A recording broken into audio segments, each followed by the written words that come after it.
You are listening to a Dynamicworksproductions podcast.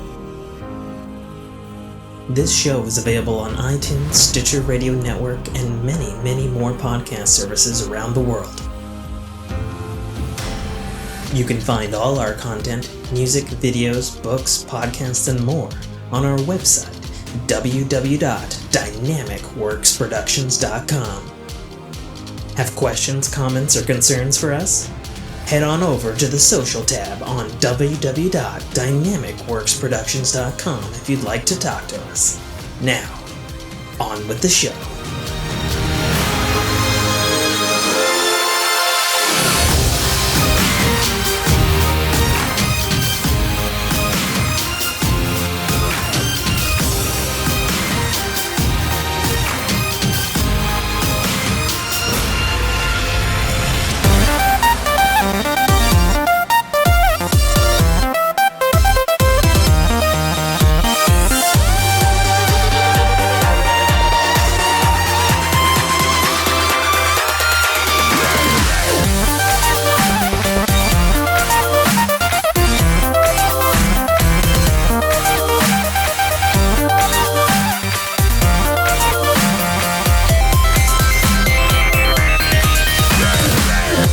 What's going on, everybody? Welcome back to what may be the last episode of the Working Era podcast that I can afford. I'm your host, as always, author, podcaster, gamer, Tim K. Trotter, joining me without video tonight because internet suck. Something is happening to Nate's once great internet. Mm-hmm. But he is here in vocal spirit only. And yes. Hopefully his recording is A-okay because he sounds grizzlied and many hairs of the dogs and just extra gruff. Yeah. And again, there is a little bit of truth to that. I don't know how much of that is internet and how much is I'm just exhausted, Tim. I'm sorry that you're exhausted, man. Yeah. It's been Oh yeah. Yeah. I think the last 2 nights or the first nights I got more than 4 hours of sleep in a very long time. Mm-hmm. It's not a good way to function. No. I might add. It's not a good way to at all. But yeah, I guess we'll spin the ring and get into what we can get into. Yes. All right. We have landed on actually video games, interestingly enough. Oh, yay. How about that? So, did we have an episode this month already? We did 2 weeks ago. Did Remember you were lamenting on how far ahead of you in Exominer that I am? Yeah.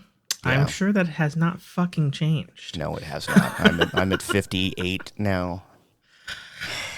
Well, I'm going to talk about something that I just started playing it yesterday, and it is an amazing game, but it is the most evil microtransaction whore Okay.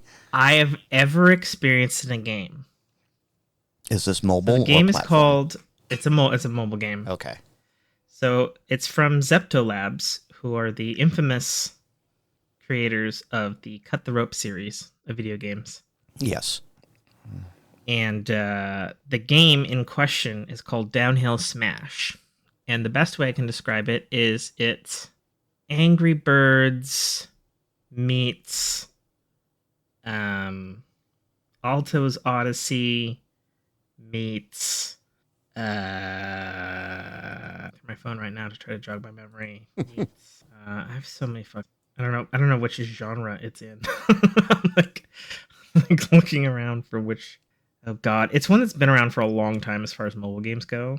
Okay. And, like it's just still supported. Like it's been on everything from like the PlayStation Vita to why can't I not? I can picture it. Oh wait. It's yes. The yeah, man. They had a sequel to it. Putting it up right now. I can see the full title. By Half Brick Games, Jetpack Joyride. Oh, okay. So it's Jetpack Joyride plus Angry Birds plus Alto's Odyssey or any other kind of downhill Mm-hmm. physics-based thing.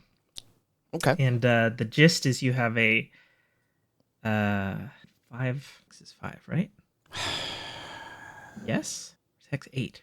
My neighbors are blowing off fireworks and have been all night.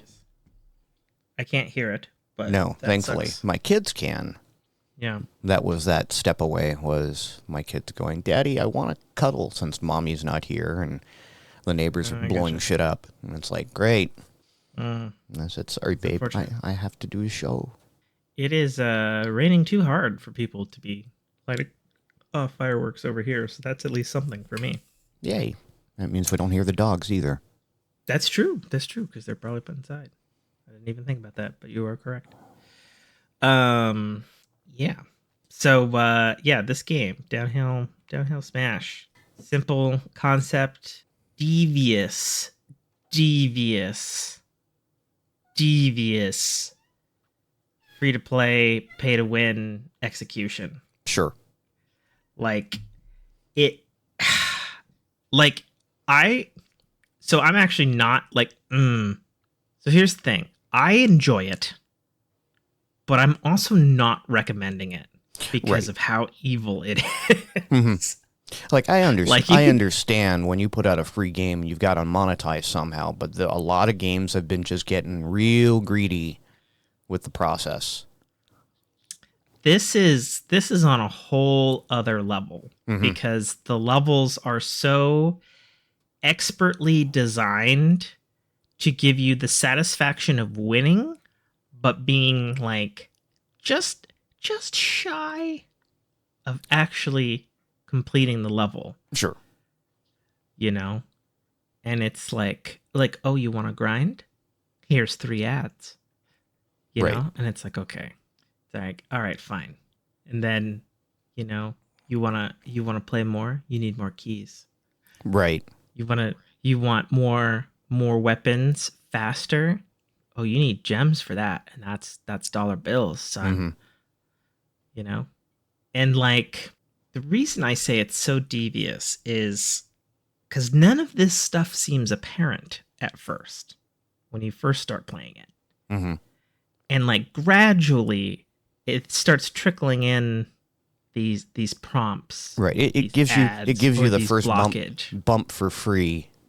It gives you the first lot of bumps for free, Right. which in my opinion is what great free to play games do. Sure.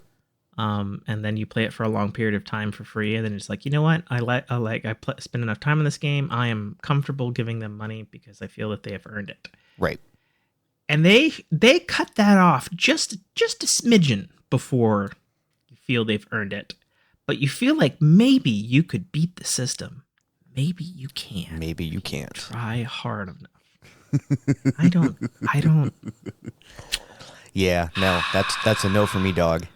Yeah. So Like, I don't know about that. The same thing. Like, you gave me, the recommendation for War Tortoise 2 again, and I got in, and I'm just like, wow, this thing is just throwing thing after thing after thing at me. Like, oh, you need to upgrade this. Oh, you want your turtle to move faster, you have to upgrade that. Oh, you want your little companion, you can buy this.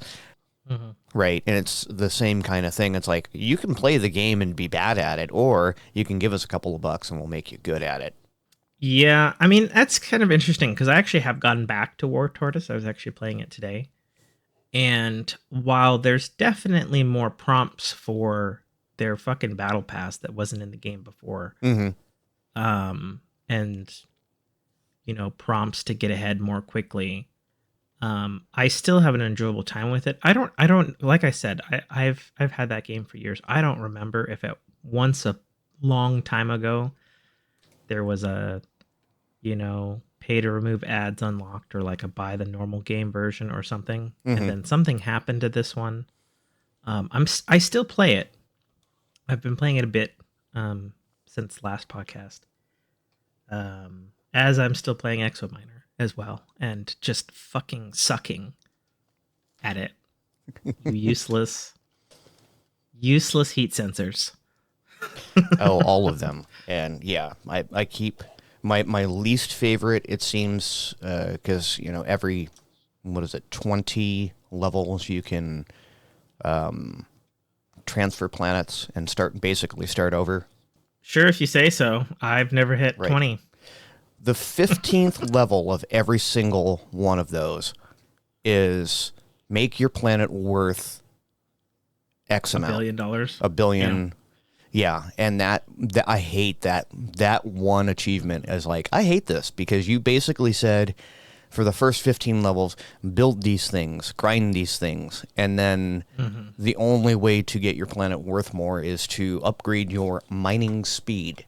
Right. Not your transport speed, not your transport capacity, literally your mining speed. And it's just like, well, I have to sell the farm now to get every single one of my mines to a point where I can, like, level 55, it was get your planet to like 60 billion. Jesus Christ. Yeah. I just hit 1 billion on mine. I think I'm like level 16. Actually, Yeah. I'll open it up right now. Now I I'm on 58, and it's like grind 60 million tin. And on this particular planet, I don't have a single tin deposit. At best, I have one that's an 80-20 split. Oh, you don't have deposits on the next planets you move to? Well, you do, but you know how they're like carbon. I'm You 17. almost at carbon you almost always get that first one, which is 100% carbon. It's all you can get from it. It's carbon, and then like the next one opens up, and it's a 80-20 split carbon, and then whatever the next material is. Then it's a 50-50 or a 50-30-20 split of 3 resources. And typically, like, tin was one of those. Okay, we'll give you good sources of tin. And this particular planet that I'm on is like, nope, tin isn't as important apparently. So we're going to give you, 80-20 split, 50-50 split. So it is taking its sweet time to mine, and it's like I keep looking at those, and it's one of those like, do I push the little button to do a time bender? Right? Yeah. And I've been real good at keeping those things handy for really important, like I need to build 5, rovers or something for an upgrade. Yeah. So I save it for that kind of stuff. And this one is just like, well, I'm gonna be at level 58 for 3 days while this just trucks along. I gotcha. So, but yeah, Exo Miner, still enjoying it. It's mindless. I'm still enjoying it as well, even though I'm way behind you, and I'm obviously not as good at it as you are. But what I have been doing though is can't remember.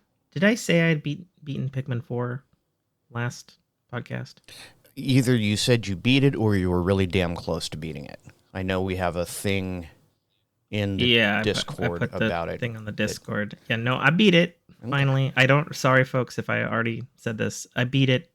Clear time was 57 hours, which is more than it is to 100% Pikmin 1, 2, and 3 back to back, which I did prior to 4. So I'm going to jokingly refer to Pikmin 4 as Pikmin 4, 5, and 6. Okay.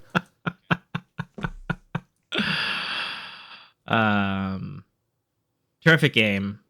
Really, every improvement that you could want in the franchise, aside from the limit of having 3 Pikmin types with you at a time. Yeah, beat that. Started my replay of Spider-Man, Sony Insomniac Marvel games Spider-Man, specifically the remastered version that has a different fucking face for Peter Parker than the one that I played on PS4 years ago. Right. I still don't like it, but it did start to grow on me by the time. I actually cleared the campaign this week and have been working through the DLCs, of which there are 3, and I'm through 2 out of 3 on that as of this. Been doing that in New Game Plus.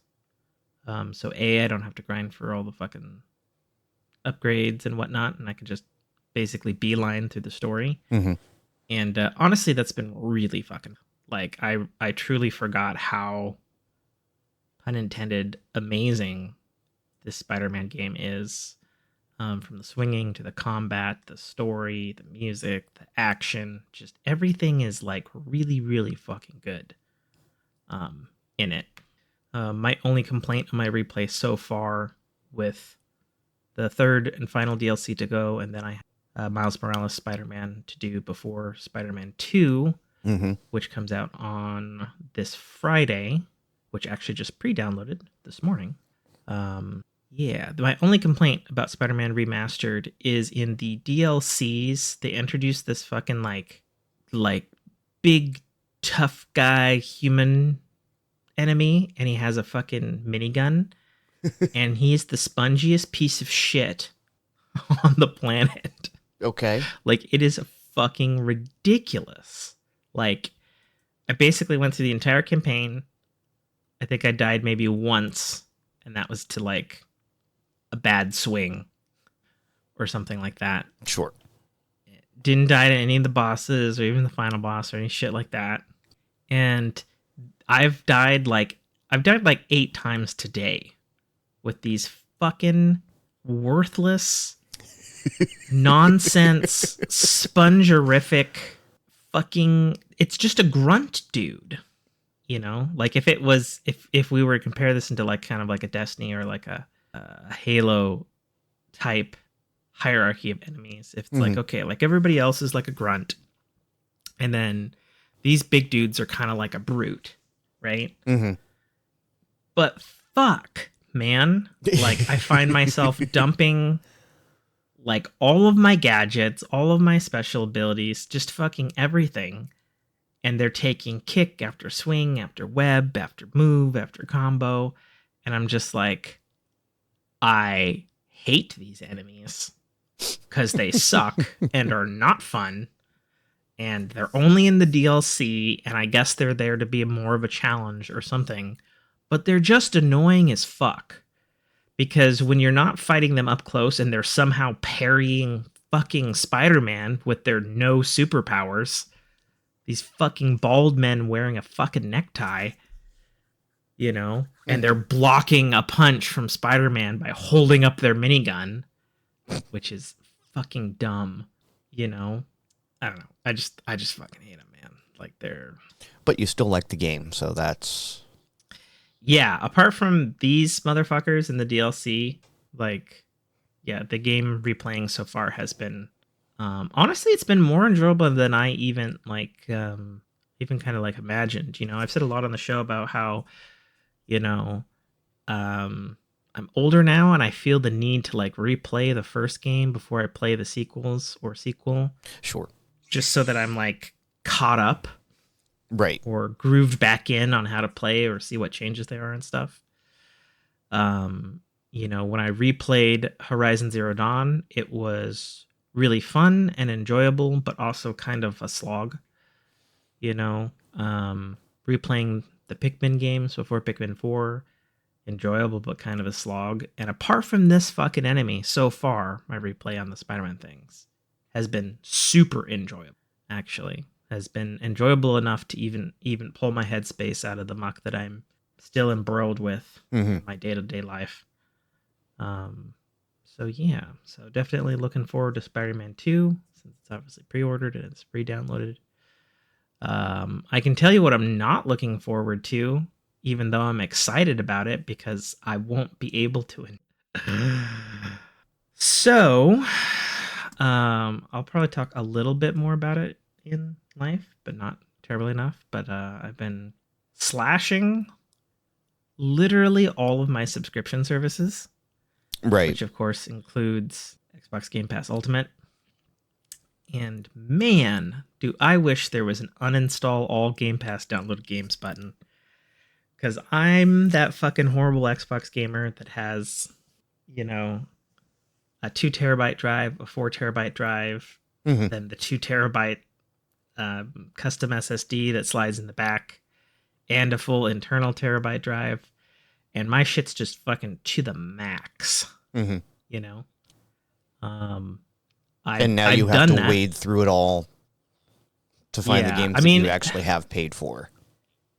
yeah, because I've not had Game Pass before, especially in the early days when it was good, but not always like, oh yeah, this is something I want to have all the time. Mm-hmm.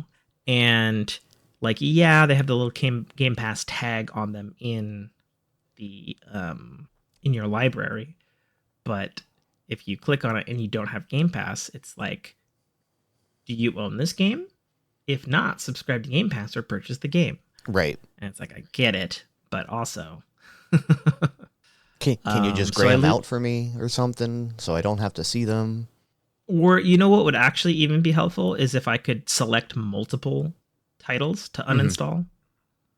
But now I know what you're going to say, Xbox gamers listening to the thing. But Tim, you can go into your storage and select multiple titles and delete multiple. And I'm like, you're absolutely right. But when you're in that particular screen, it doesn't fucking show you what's Game Pass and what isn't. It only shows that to you in library and your fucking home screen. So that's not fucking helpful. Right. Oh, that's a shame. I mean, you're missing a great game called Forza that just came out and is an absolute train wreck. I've heard that it's really good, but they like fucked up the progression or something this year. Well, I mean, the gameplay wise, it is your typical Forza gameplay, and it will make you grind to the nth degree to progress through your car collections, which basically that's all Forza is a car collection game. Sure. Right. Yeah, it's Pokemon on wheels. But yeah, if you're not a Series X gamer for Forza, it is abject garbage, wholly unoptimized. Like, I have a decent PC, and the roads weren't rendering. Yeah. The barriers were literally popping in and out as I'm driving alongside them. That's unfortunate. Right? I had this wonderful, like, the top 50% of my monitor and the far left side, white, thin strip of flicker the entire time I was playing. I actually had to drop the resolution down to under 1920 by 1080 for it to actually render. 720? In between. I think it's like the 1164 by 8 something, right? That weird resolution that we all ran for a hot month. Fuck, what was it? Like VGA? No, VGA is lower than that. It'd be... There's some name for it. I know what you're talking about. But yeah, for it to actually render everything. And I'm like, why am I playing a game at sub 1080p on my rig? Like, this is dumb. Yeah, for sure. But I actually find it easier to race in this one than in previous iterations. It's almost like the car physics make sense now. Weird. I mean, I only call it out as weird as, you may say that I'm missing it, but I've said before, I am not a regular Forza or a Gran Turismo type of fella. I'm not in it for the sim racers, even though I sure as fuck have played a bunch of the old ones. Because my dad liked racing games, and I wasn't going to say no to like NASCAR 98. Right. And, oh God, what did we have?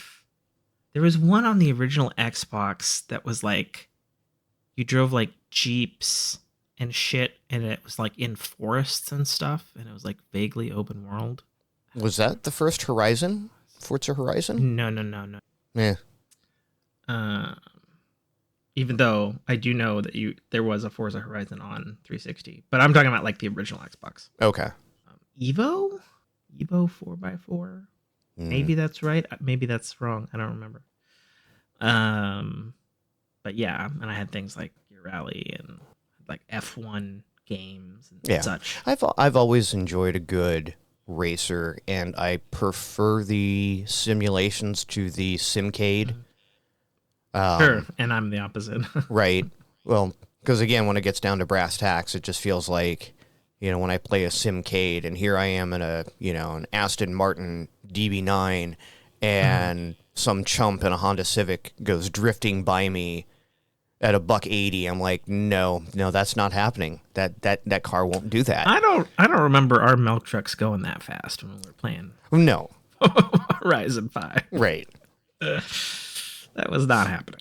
Right. But you know what I mean? It's like you get to a certain point where the computer is always just that little bit better than you, and they don't have the car like the car doesn't justify how much better they're doing. Mm-hmm. Yep.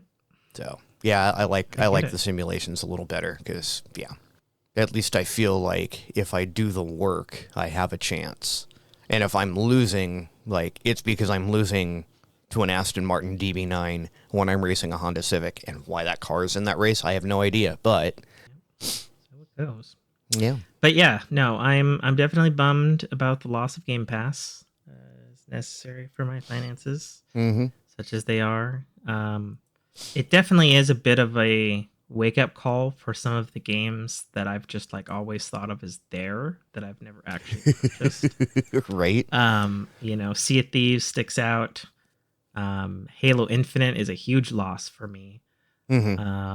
Especially because, and I'll just talk about it now, Halo Infinite is about to have the mother of all fucking updates here on the 22nd of this month. Have you heard about this, Nate? No, I have not. So they're getting 2 brand new maps. They're getting 9 Halo 3 maps. They've already got a new gun in the game that I played around with last week called Bandit. It's like a DMRE type thing. Okay.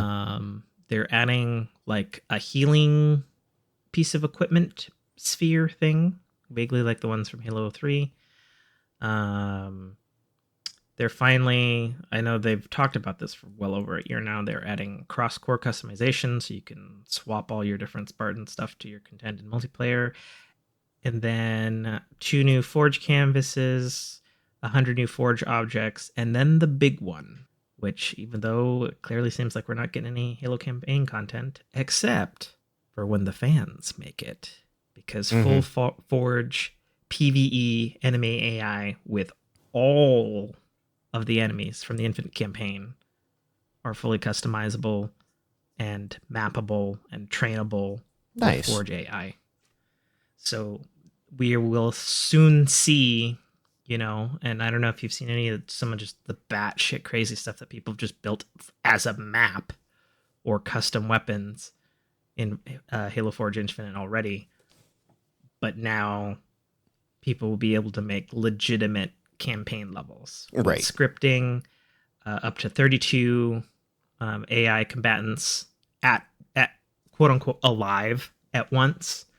And that includes everything from PvE to friendly AI to AI that has parameters that will like turn after scripting points, or like if you hit a button or whatever the fuck you want. Right. Basically. Which is truly exciting, because there's one thing the Halo Forge community is good at. It's making fucking kick-ass content. And I can't wait to both play fan Halo campaign content, because that's something obviously Halo fans have wanted to make for a very, very, very long time. Right. But also play like ridiculous campaign content. Like I can't wait for like, I don't know if this is possible, but given how much stuff is possible in Halo Infinite Forge, I feel like it might be. Like I can't wait for like fighting one giant ass grunt or something in a kid's playroom or something like that. Oh, sure. I played a map last week.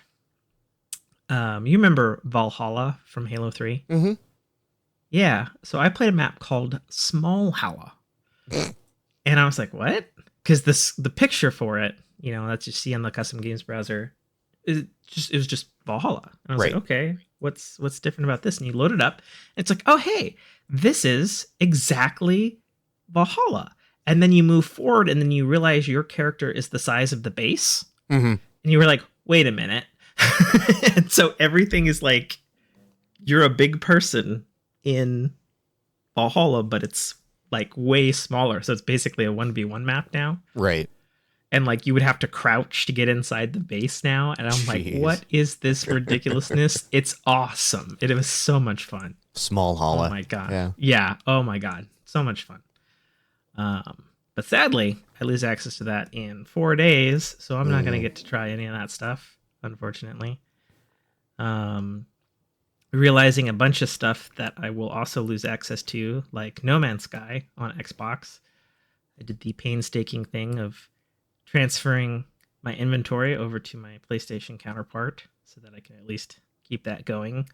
Whether the lack of next gen Mm-hmm. No Man's Sky storm.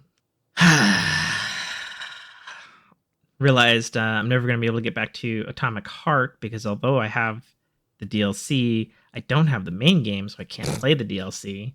And I'm like, fuck, man. I'm kind of, at least I own Cyberpunk and its expansion, Right. you know, because I'm not going to get to Starfield anytime soon. Yeah. So that's a thing. I mean, on the one hand, it's like, well, I wasn't going to get to that stuff anyway, because obviously my focus is on Spider-Man games right now. Mm-hmm. So it's not a huge loss right now, but, you know, I was going to get Alan Wake 2 this month and do a replay of that. The first game, which I guess I'll be able to do because I did buy that a while ago or something crazy, earlier this summer. Right. But don't have funds for the sequel, so I guess all the games that I've been hoarding for like a long time and haven't gotten to or whatever, like I guess this next couple of months is going to be the time period where it's like, well, this is what it'll be. Right. It's what you got for now. Yeah, so that and mobile games and good old Honkai Star Rail, which did finally come out on PlayStation 5. For free? For free. Okay. Good job, game. I was impressed, though, that when I logged into the game, I was expecting to log into my account, and it just logged me in. Like, I didn't even have to put anything in. And I was like, oh, I don't entirely know how you knew that, game, other than the fact that, you know, there is Genshin Impact on PS5 and I have linked my Apple ID to my PS5 to my Hoyo account. So other than the fact that that already exists, but I did kind of expect at least some kind of like, oh, account detected, please relog in or whatever. Right. Or are you sure this is the account you want to use or start a new one? Yeah, I didn't get any of that. I got game. I got like day one front-facing launcher patch of like 150 megs, and then it was boom. There it was, level 70s, 60s, whatever I am in that game. Right. And I was right where I left off on my phone. I was like, oh, well, okay then. Just to talk a little bit about that version, it's Honkai Star Rail. They have like a really unnecessary control scheme. I say unnecessary because Honkai Star Rail, and you've played it at least for a bit on your phone, very natural, fluid. You touch on the screen to move. You touch buttons. Right. Pinch gestures, everything. Yeah. It's very intuitive. Phone friendly. Yeah. The controller, it works. Okay. Is what I'm going to say. Every character is a different face button, and then after you hit the face button for that character in combat, you have to hold a fucking trigger to then modify the screen to then hit X or O on your two fucking basic ass fucking attacks. Yeah. Like, we have shoulder bumpers that I could scroll through with that way. No. The shoulder bumpers are for selecting enemies. Okay. Oh my god, it is obnoxious. And then the other thing that's obnoxious is I feel like they just fucking couldn't decide on what button is like the accept button. So sometimes it's X, sometimes it's O, sometimes it's triangle and then O. And I'm like, are you kidding me? Are you fucking kidding me? The only thing that's somewhat nice, and I feel like it's on screen because they do or something, is in combat, like what your buttons do is listed in like a little bar at the bottom of the screen, permanently on screen, Right. which is annoying, except for the fact that holy shit, you have to like remember keystrokes to play this game, which is so dumb because it's so simple on mobile. But it's like, it's really dumb. It's like, oh, you got to press options to open your phone, but the right side of the touchpad to access your fucking inventory, but the left side of the touchpad to access your characters to like, oh my. Yep. Yeah. But anyway, if you want to play it on the big screen, there it is. It does indeed look gorgeous, and obviously looks better than it does on my iPhone 13 Pro, since it's a PS5 and it's got a shit ton more horsepower. And obviously, since there's a PC version that exists and has looked very high end for a long period of time, this is expected. What was a little odd, though, I found the load times to be much longer than my phone, which I thought was rather strange.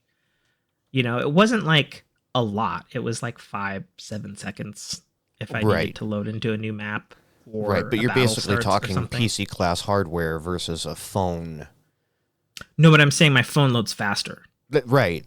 Exactly. It's like, why is this thing that is supposed to be a technological beast compared to my phone taking longer?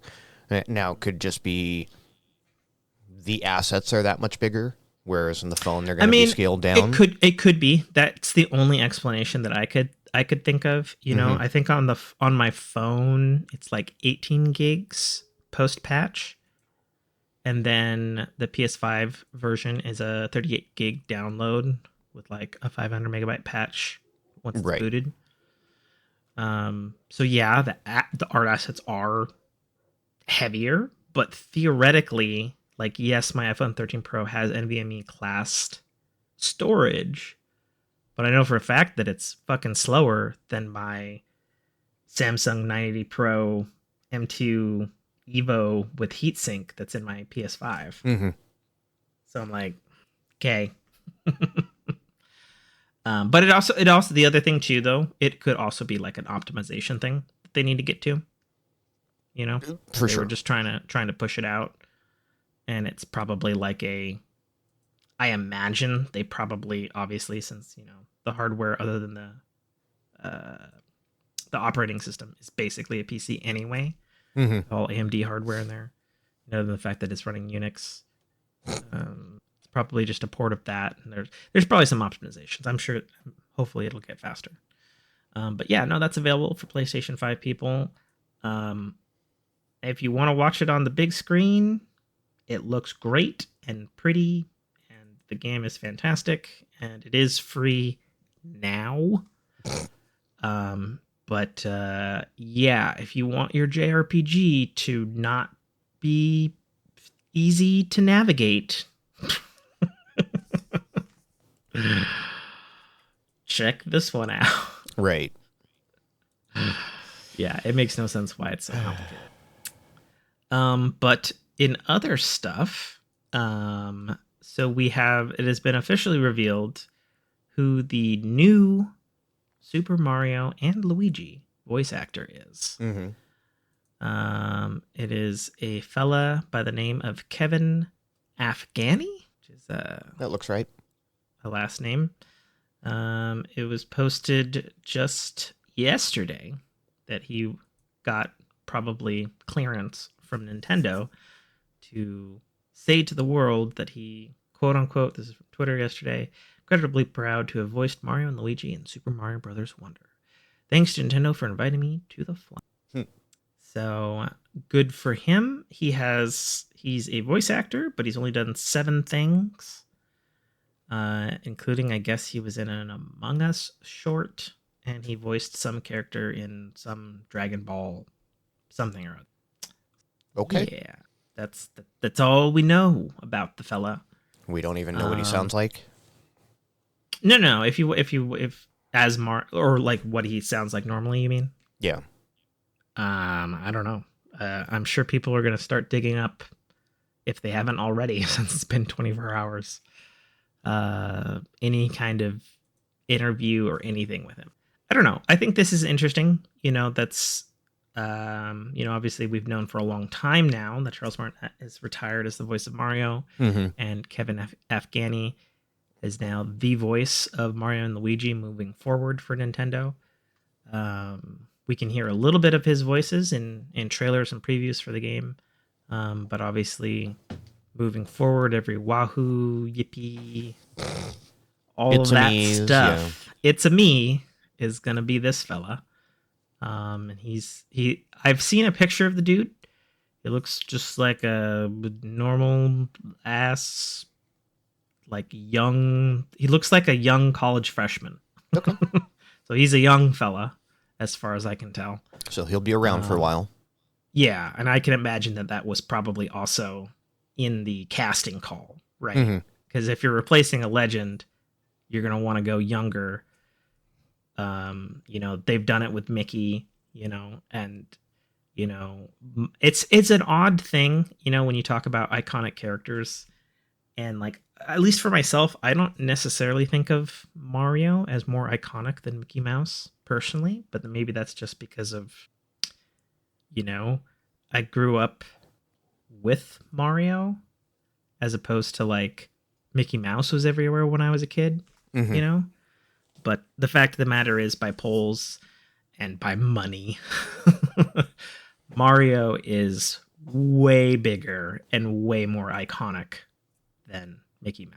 So, hopefully Kevin Afghani does a good job with the voice, and I wish him the best and a long history of playing Mario that is not mired in bullshit cancel culture fucking voice actor controversy. Right. Like fucking so much shit is these days. Oh, and he plays Arnold in Genshin Impact. Sorry. Forgot that on his list. Okay. But yeah, no, we'll see. We also apparently have a new voice for Peach as well. Meanwhile, a couple of the other characters in Super Mario Wonder are voiced by their longtime mainstays. So it's a little bit of a mixed bag. I think Peach has been the one that's been the most recast, I think. Yes, so 100%. She was first voiced by Jen Taylor, who played Cortana and still plays Cortana in all of the Halos. I can't even just say video games anymore because she's just fucking Cortana. Yeah, and then they recast her, I think, sometime in the GameCube era, and then they recast her again in the Wii era, and then they recast her again in the Switch era. Which is kind of odd. Don't know why. I mean, the only reason that I could imagine why it kept getting recast was, at least with like Jen Taylor in the beginning, it's like, okay, she started out small. Oh, she's fucking Miss Halo, basically. Right. Is fees or something like that. I don't know. But yeah, it is odd. Or it also could maybe be one of the cases where, they were having middle-aged actresses doing high-pitched young girl voices and they aged out of it, perhaps. Sure. Who knows? And again, because it's not the iconic voice, it can be swapped out, and most people probably don't care. Sure. Speaking of being swapped out, so there's that Super Princess Peach game, something. It's got a subtitle. I forget what it is. But it's coming out next year. Talked about it in one of the directs. I hear things falling over. Cat. Okay. Just I have to ask since I can't see what's going on with your lovely face. I don't have your look of surprise and or getting clawed in the leg or looking off to the right of camera going, God damn it. Oh, right. But no, yeah. So what super strangely happened is so there's been cover art for this Peach game that's coming out next year on Nintendo Switch. And then Nintendo updated it on their own website, and it looks like the character Peach is getting a fucking redesign, which everybody is like freaking their shit out about. And basically, she basically looks like her movie counterpart now.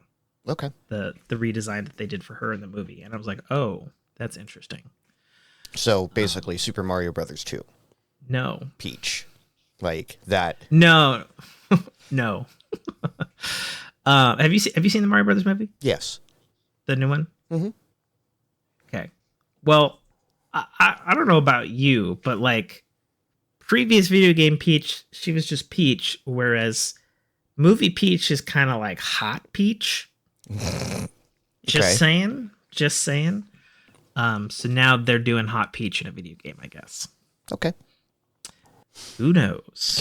Cue the Nicolas Cage jokes from Face Off. Oh gosh. I have to think about what those jokes were. I could eat a peach for hours. Oh, yeah. No, that's an apropos joke. Yep. There you go. There you go. See, and I'm sad because I can't see your wry face smiling about it. Internally giggling. Yep. Oh, you know me too well, Tim. I know you fairly well.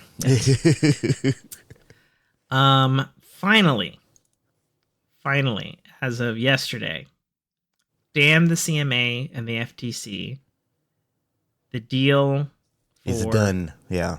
Microsoft Xbox merger acquisition of Activision Blizzard King is officially complete across all continents. Phil Spencer said it. Bobby Kotick said it. CEO of Microsoft said it. They had We have pressers. trailers we have, prepared, whole 9 yards, which they've probably had prepared for probably longer than we could imagine, given how long it's taken to get the deal. Yeah, it's done. Evil Activision CEO Bobby Kotick will remain on until the end of the first fiscal quarter of 2024, as he passes the baton on to whomever the fuck, as he strangely moves into philanthropy. Sure. Okay. Because that's where a guy like that goes. Sure. Speaking of evil CEOs, to sidestep for a second, Unity board of directors have officially ousted current Unity CEO. I can't fucking remember now, even though I thought of it just 2 seconds ago. John Riccatello, who was the former evil EA CEO. He's got a name that sounds like a mob boss in Grand Theft Auto. Yep, 100%. I mean, the same could be said for Bobby Kotick. You know, it's like, hey, Bobby Kotick. Yeah, Bobby Kotick. You know, I don't know. Yeah. So Ding Dong, at least those two CEOs will be quote unquote dead in those positions shortly. Yay. Congrats to the board of directors for Unity for taking swift action in that. That is absolutely the best choice that they could have done. And obviously But Bobby Kotick. have they reversed all of their weird charges, or are they just... They've reversed a lot of their stuff. Okay, good. And there's more stuff pending as they thoroughly look at their shit. Whatever. So we'll see. You know, it's really... Yeah, I want to say I heard something that Unreal is also kind of going through down that same path in certain respects. I haven't heard that about Unreal. What I have heard is that they're dabbling with some seed licenses versus... They're in some financial trouble right now. Yeah. Is my understanding. And it has nothing to do with Unreal or Fortnite sales. It has to do with the fact that they've been in epic lawsuits, I guess pun intended, with Apple, Google, Microsoft, and even Amazon. And apparently their legal fees are finally getting to them, which is why they've fired 10% of their staff, which is, you know, just a cool... So it goes. But anyway, I mean, good news for Unity. Obviously, I pay attention to that kind of stuff, but ultimately, people like myself or Nate, it ultimately doesn't particularly affect us too much. Right. Unless we have favorite games on Unity and those games get shut down because the developers are pissed off. Right. Or delayed while they retool Swap an engine. engines. Or, yeah. Yeah. We'll see. We'll see on that front. Xbox threw out a coming soon to cloud console Windows PC Game Pass. The first titles that we can expect from the Activision King merger deal, available on Xbox and PC. I was kind of surprised with a few of these. Me too.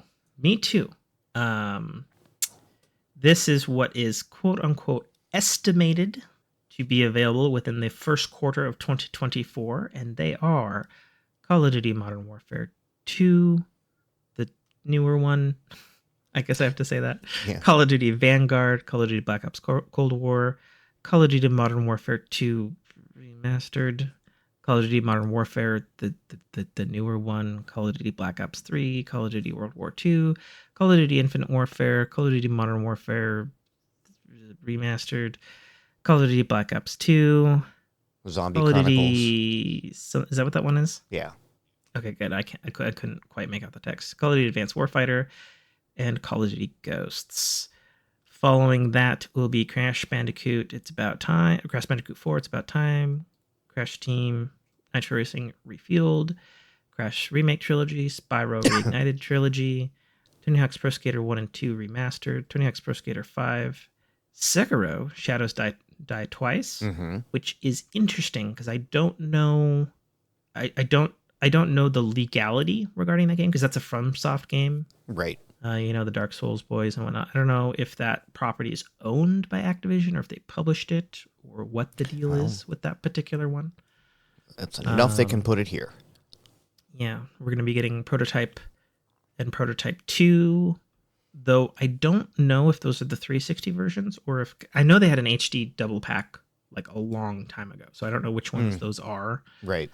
And then these are the curious ones because Activision does not own these properties. So this means that Microsoft would have paid to relicense them, which is not terribly surprising given that Microsoft has all the money. But it also means that they're working on some shit to give you a good chunk of the Activision back catalog. So this includes Transformers Devastation, Transformers, Dark Spark, Rise of Cybertron, Rise of the Dark Spark, yep, and then Fall of Cybertron, BT Dubs, the best Transformers game ever made of all time, ever. Just saying, and it has a fucking sick as fuck soundtrack, and the campaign is like super short but sweet. It's like 6 hours. Just saying. These were interesting. Marvel Ultimate Alliance 2, Deadpool. I literally cannot make out the words in that fucking... What is that one to the right of Deadpool? To the right, Teenage Mutant Ninja Turtles, Mutants in Manhattan. Oh, yeah. So a Teenage Mutant Ninja Turtle game. Some Guitar Hero Live, which I think was the last one that came out. Skylanders. A bunch of Skylanders games. Yeah. There's 4 of them. I don't know how many Skylander games there's been. Geometry Wars 3 Evolved, a.k.a. the best one. King's Quest. Right. Now, the funny thing about King's Quest and me is I played the motherfucking originals on floppy. And I know these are like a revitalized reimagining of them. I actually played a bit of the first game when they had like a demo of it or something. So when I get money that's an interesting franchise. Yeah. It is a I'm hesitant to say archaic franchise. Yeah. That just makes me feel old. But I did talk about playing it. Yeah, it had like 10 fucking floppy disks. Unapologetically, D&D. No, it's a point-and-click adventure. Yeah. It's like Monkey Island. Okay. Less funny. Overwatch, some kind of edition. Diablo 4, Diablo 3, and of course Diablo 2. Resurrected. Yeah. That is a healthy offering. Obviously kind of sticking to the 360 to last generation era of stuff, with I'm sure more stuff to come from the back catalog. Most likely, I'm assuming, as Xbox spins up their backwards compat team for probably, because the thing is, like, we have all of the Blizzard catalog, which I'm sure will probably be coming to PC. And then obviously Activision has been around forever. Mm-hmm. So Since the Atari days. Yeah. The amount of stuff that could come out from the back catalog to buff or bolster Game Pass is going to be in the hundreds and hundreds and hundreds of games, hypothetically. So that's what's up. Xbox has become maybe the player on the planet, right? At least in terms of revenue. And again, video games. I don't know if you mentioned it. All of those games we listed for the coming soon are console, PC, and cloud. Yes. Right. And that's been the one thing that, like, that catalog is growing substantially, the cloud catalog. Mm-hmm. So. Absolutely. Abso-fucking-lutely. Yeah, that's basically what's going on video games. Okay, Cat. Yeah, that's all I got. That's all I got on video games. Spin it. Okay. Like a 2mm spin. All right, we landed on entertainment. That's come on, Cat. I can't read the Discord with your butt in the way. So, due to some breakdowny like circumstances, I ended up seeing The Creator in movie theaters. Mm-hmm. It was fucking wonderful. I've heard mostly good things. Fucking wonderful. The you know what the vibe it gave me? It gave me like a District 9 Elysium vibe. Mm-hmm. In the best possible way, because I think those sci-fi movies. I keep hearing District 9 thrown out as a comparison, so. Yeah, the reason I would say District 9 and Elysium, who are both made by the same director, Neil Blomkamp, is the grittiness and the realisticness of like all of the just ludicrous gobs of CGI in every shot that looks photo fucking real and believable in every fucking scene. That's one of the reasons why I would compare it favorably to those movies. Plus, they both tell grandiose, great sci-fi in a gritty, raw, human way. I don't think The Creator is as perfect as those films. But this is from, I think his name is Garth Edwards, who directed the first installment of the new Godzilla franchise, or the Monsterverse. And he also directed Star Wars Rogue One, which is a movie that I despise, but it's not because the directing was bad. I'll say that. It has nothing to do with the directing. Right. On that one. And The Creator is his own work, his own story. He worked with a couple other script writers, but this is an original sci-fi film with a huge budget, top tier soundtrack by Hans Zimmer. That has been the one complaint I think I've heard about The Creator was it's a little too Hans Zimmer-y. The vibe that I got from Hans Zimmer was like it was very The Last Samurai-y, which Hans Zimmer also did. But the film takes place in Thailand, and it's about like being in a foreign area. So I guess just reaching back to that I guess. I don't know. I didn't have a problem with the soundtrack. I think the lead actor, I might get the lead actor's name wrong here. Don't fucking hate me. Is Isaiah Washington? Is that his name? No, that's not his name. Who's the guy from Tenet? He's the dude. He's the main dude. I'm gonna Google it now. God damn it. The Creator DB. Creator DB. Garth Edwards. I think I got the name. John David Washington. John David Washington. That's right. I see. It had Washington in it. It was close. It was close. Not Denzel. It's got Gemma Chan, Ken Watanabe, and a handful of other players, including Allison Janney. in it. And it's just a great film. I don't think that it I don't think that it's like breaking like new ground as far as an original sci-fi film goes. Like you can see that it's inspiration from like a lot. In fact, you can see inspiration from District 9 and Elysium. You can also see a little Battle Angel, Akira, several other sci-fi animes, even Little Dash Cowboy Bebop. You can clearly see where he's pulling from. But it takes place in, and this is both A in the trailer and B in the first like fucking 5 minutes of the film. It takes place in an alternate history where humanity got AI in the 50s and like had like self-functioning robots and shit by the 60s and 70s. And then of course they diverged and gained sentience, and stuff happened in the 2000s for like them wanting to be their own people.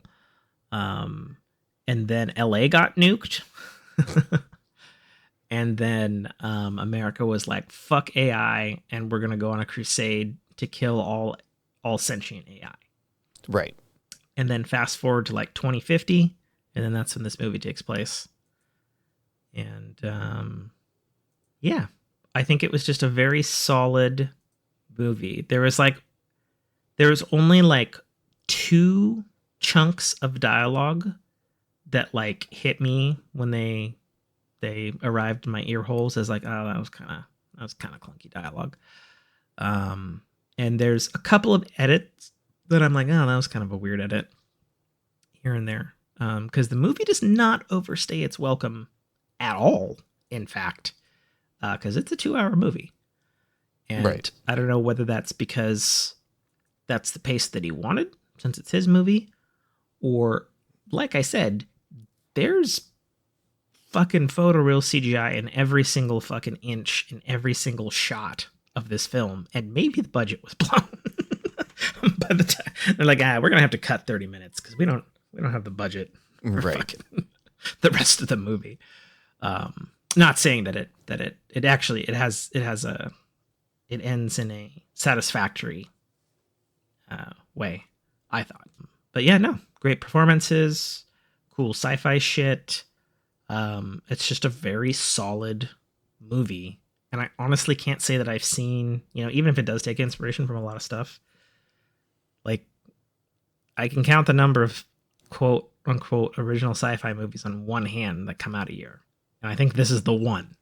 like this is it. Right. But I enjoyed it. I enjoyed it enough. I'll probably pick it up when it comes out on VOD. And would see again. Yeah, it's great. I'm looking forward to it. Yeah, I think you may like it. Maybe not. I don't know. I don't know entirely your barometer for sci-fi. So we'll see.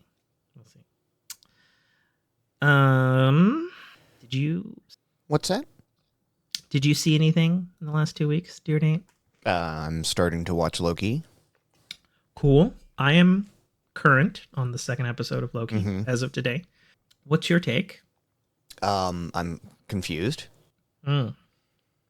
But it's is that because it's an unmitigated mess and aimless? Yeah. Yep.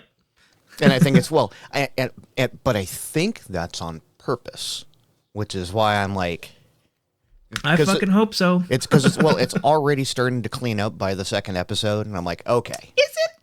I didn't get that starting in the 2nd episode. I love Obi. Yeah, no, he's great. Good old short round in here. Good old short round in there. Yeah. Yeah, I don't really have anything to say. First episode looks cool.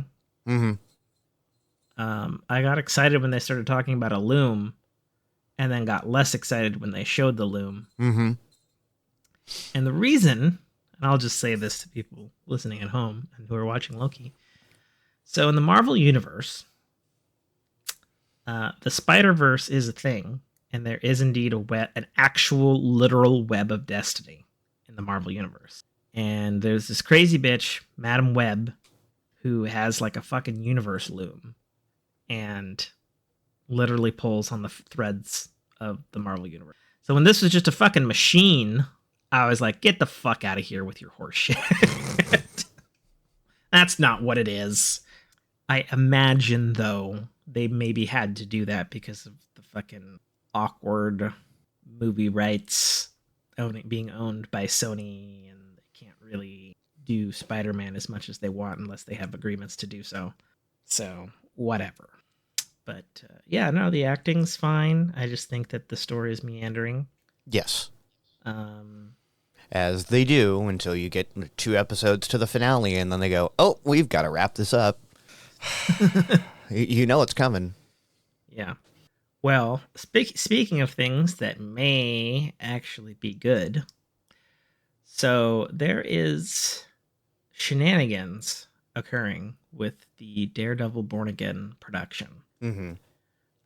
Allegedly, they have filmed 4 episodes before the actors' strike began and the writer's strike, and Kevin Feige came down and put his big ol' I am God of the Marvel Cinematic Universe foot down and said, no, sir, and fired all of the writers and creative staff.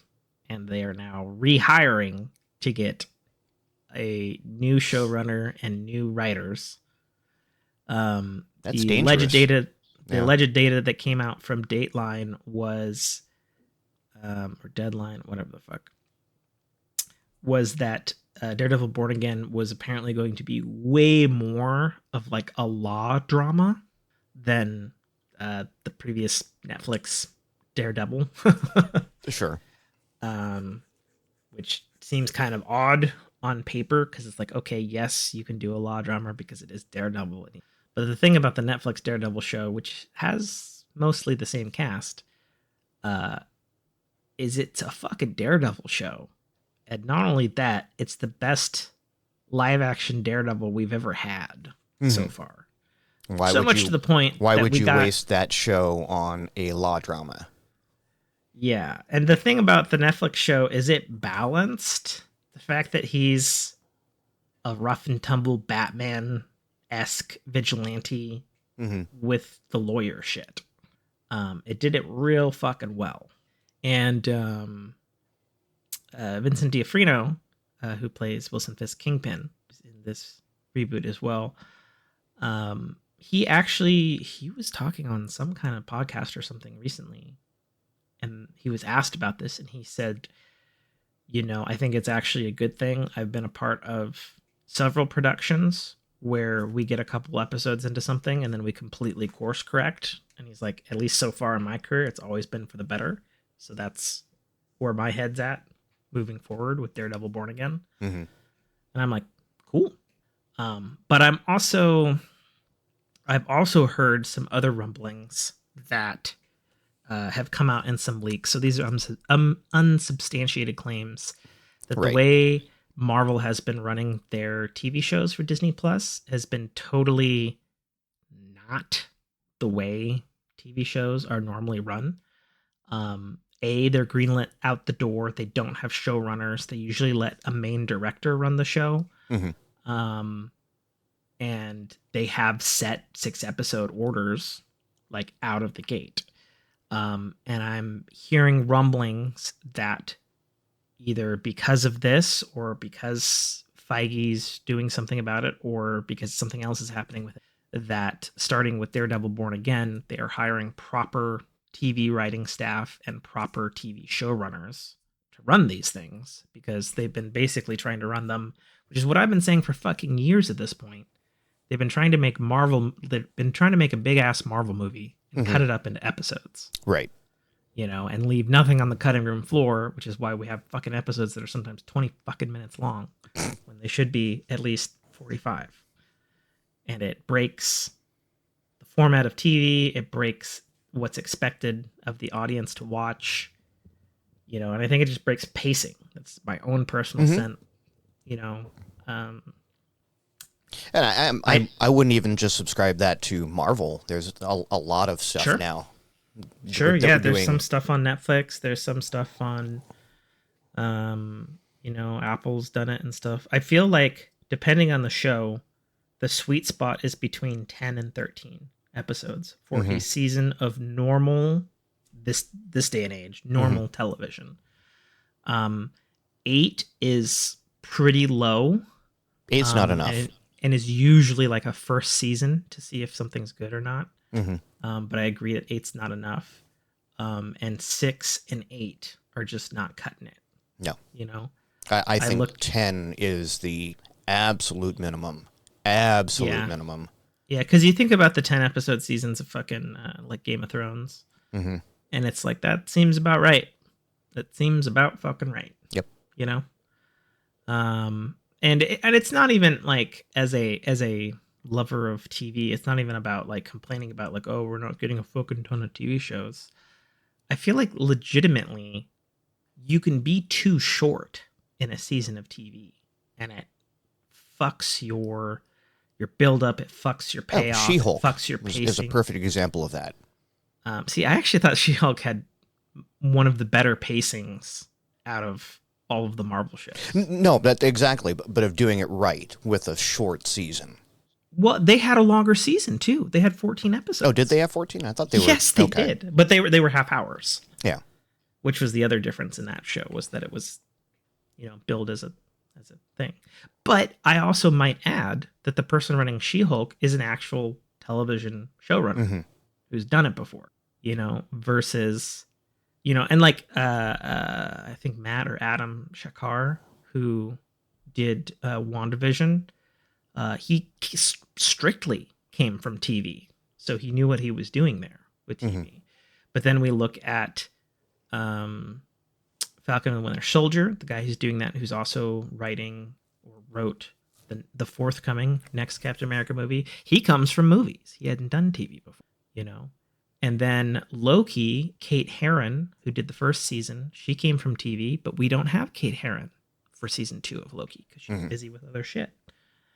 Um, I don't know who ran Miss Marvel, Camilla Khan's show, but it had its ups and downs too, and I was like, what the fuck is going on in this show?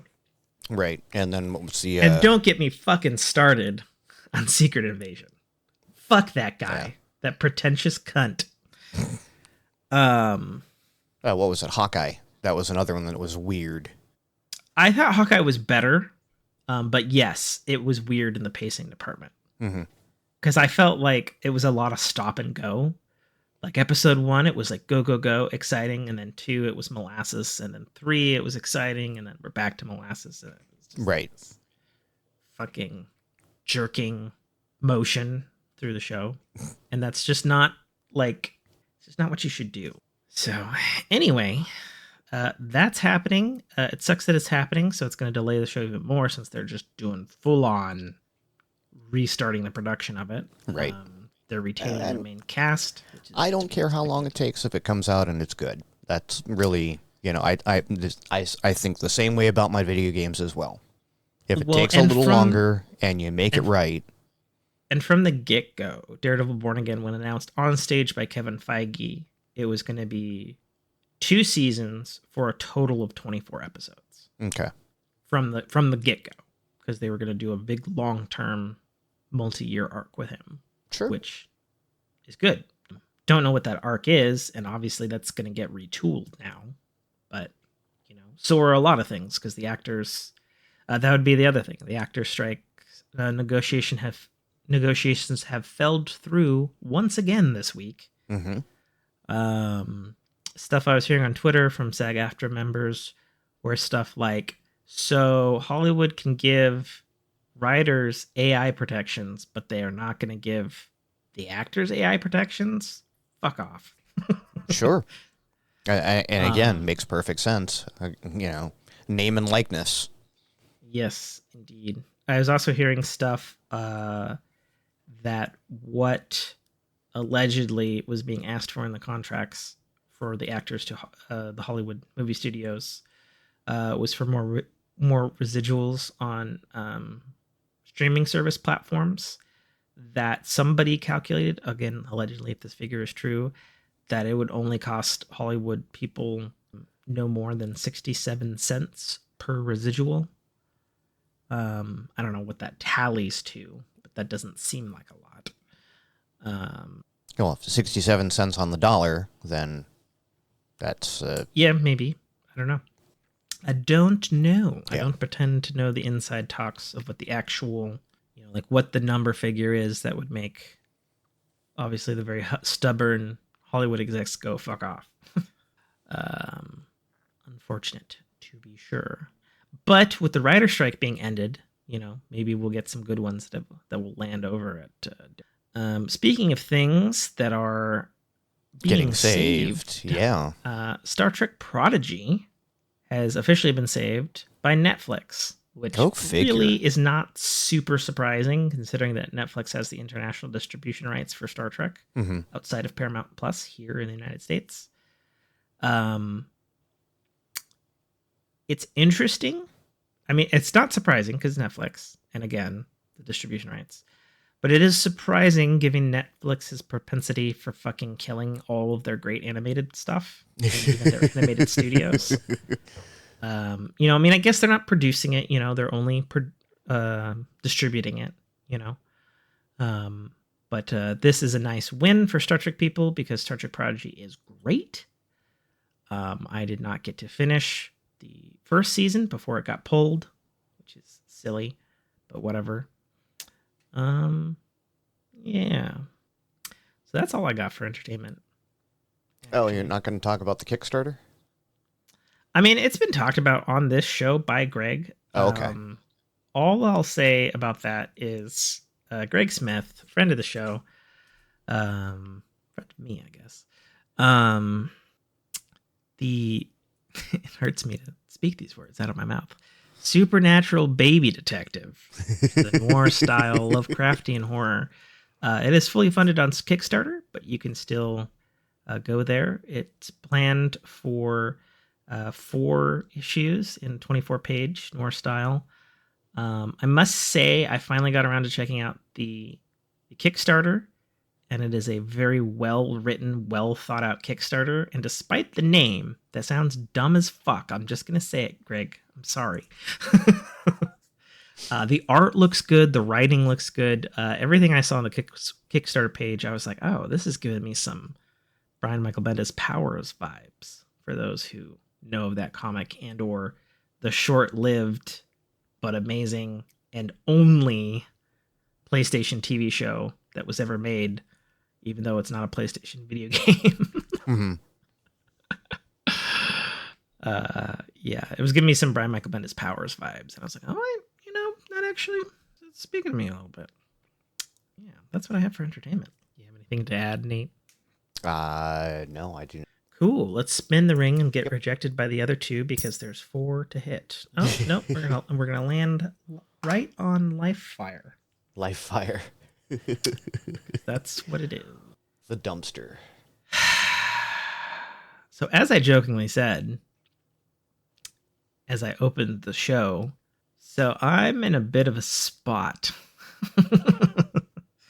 due to a bunch of other things that are occurring in my life that were unexpected. But basically, this may be the last month that I can pay for the podcast to be online. That sucks. There's a possibility, although right this second it looks like a glimmer of hope, but there is a possibility that my business is going to go under in the place that I'm living, which of course would be everything else. We'll see. And I guess you guys will know. Great. Goes offline and you're listening to this and suddenly the feed is no longer accessible. We'll see. Yeah. We'll see. There's about 15 days that could maybe change and again, that. It would not be the first time that I've pitched in to keep the feed active. So that is an option. I don't mind doing it, even if it means we're not recording because you don't have a place to record. We'll see. Yeah. We'll see what happens. I'd say I'd keep our audience posted and I suppose I'll always have access to Twitter and Discord. Mm-hmm. So I guess check your Twitter and Discord if the feed mysteriously disappears, or if we go on an extended hiatus. We'll see. We'll see what happens. Yeah, we'll keep you all informed. What you guys can't see is my Hugh Jackman-y Wolverine-like amount of facial hair and sideburns. Mm-hmm. He's very grisly, folks. I'm probably the most grizzly I have ever been. I may have seen this once. Actually, you're usually pretty clean cut, so I was kind of surprised when you sent me that picture the other day with the van, and I'm like, dude. Oh yeah, and then that's the other thing. Like, dude, I just saw you. I forgot about the van. I saw you 2 weeks ago when we did a podcast, and you didn't look like that. And I keep telling everybody I can grow facial hair really quickly. Yeah, I don't. That wonderful joke on the Simpsons where Homer Simpson shaves his beard and he's looking in the mirror and he's like, and then he's looking and it just goes pop. Yep. And it just appears again. I am that person. That is for sure. But yeah, that would be the other thing. So the new van, I want to be clear. I was not driving it at the time. I was doing inventory. And then I get a call from my partner and he's like, I'm at the fucking stop sign and it's dead. Come give me a jump. I'm like, fuck. And I like rush out of the garage. It was the start. It was the start of my Friday yesterday, actually. Jesus Christ, that was yesterday. Oh. Mm-hmm. Thanks for delighting in my pain, Nate. No, it's just I wish our audience could see the look on your face, because it's just, that's why I'm chuckling, because your expressions say more than your words ever could at this point. I mean, I'd ask you to stream it, but we can't. Oh, actually, you know what? I mean, maybe not obviously not right now, but I was actually just noticing that your voice cleaned up. Oh, good. At some point, and I didn't realize. I could see that lovely face. Oh yeah, look, my ping is back down to single digits. I have a / no camera. Oh, hold on. Pink icon. Yeah. Loggy. Why did you do laughy? Because I'm laughing at you, Nate. Okay, it's a black window. Oh, there you are. You're letterboxed now. Oh, there you are. Yes. Oh, God, now you're stretched out widescreen. Your head is significantly fatter than it normally is. Don't know. Let's do the view here again. What? Grid view. Your shit's ridiculous. No, seriously. Like, your glasses are all squashed now because you're all stretched out. Okay. It is good to at least see you, though. It doesn't have to be perfect. It's fine. We're already rolling. Don't worry about it too much. But yeah, no, your internet fixed itself for some shit. Yeah. I'm single digit pings and back to my full swath of... There we go. Is that better? There you go. Yeah, you get to see the full mess of my office here. I see your protein. There's a cup back there, and then there's some kind of fast food drink. Mm-hmm. Behind. I tell you what, I've got my witness protection lighting going on here. Witness protection. Sure, that's what you want to call it. Well, I've had to have my office door open, so I didn't want to turn on all the stage lights. I cheated this week, and I ate at Burger King. Okay. And it was fucking delicious. I bet it was. I personally, Burger King's onion rings, while not the greatest thing in the world, they're the greatest onion rings you could ever. Jesus Christ! Holy shit! Nate just flash mobbed himself. Fuck! Holy Lord, that was bright. Oh, your shirt says things. I'm grumpy because you're dopey. Oh. Okay, Disneyland man. Yep. But yeah, no, they're not real onion rings. But god damn it, are they good? Yeah, they're good. Do you get them with the dipping sauce, or do you just raw dog them? I'm a raw dog onion ring man. There's zesty sauce. If I need dipping sauce for your onion ring, That is a burnt ass, break your teeth off onion ring. And normally I would say you are correct, but their zesty sauce it's like the perfect complement for their onion rings. What was funny though was so I follow this YouTuber professional chef guy, Joshua Wiseman.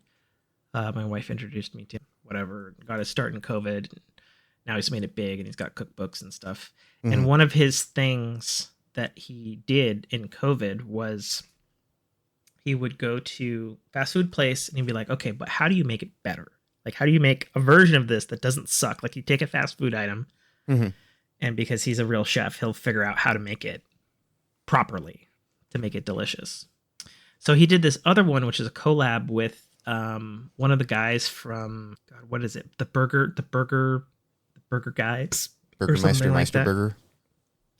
Some chef celebrity person that cooks burgers or something.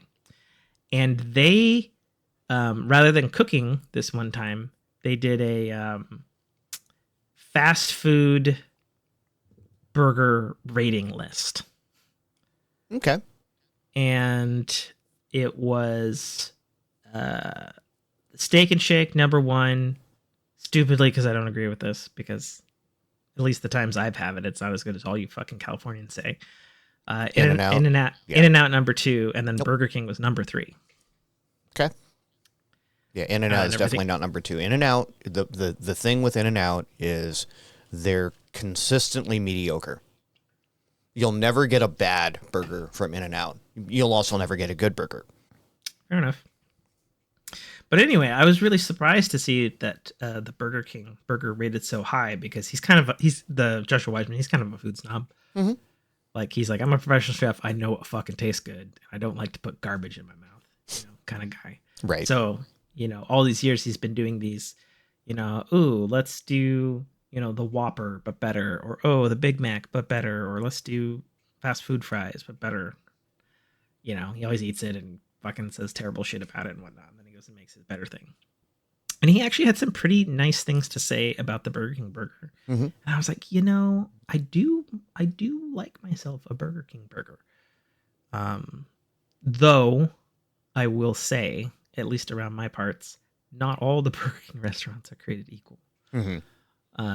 There's like, I feel like maybe that's everywhere. Like, if you have a bunch of fast food places and there's like 2 different Burger Kings or 2 different KFCs, it's like, oh, you want to go to the good one. You want to go to the bad one. And case in point, that goes right back to what I was saying about In-N-Out. There is no bad In-N-Out, right?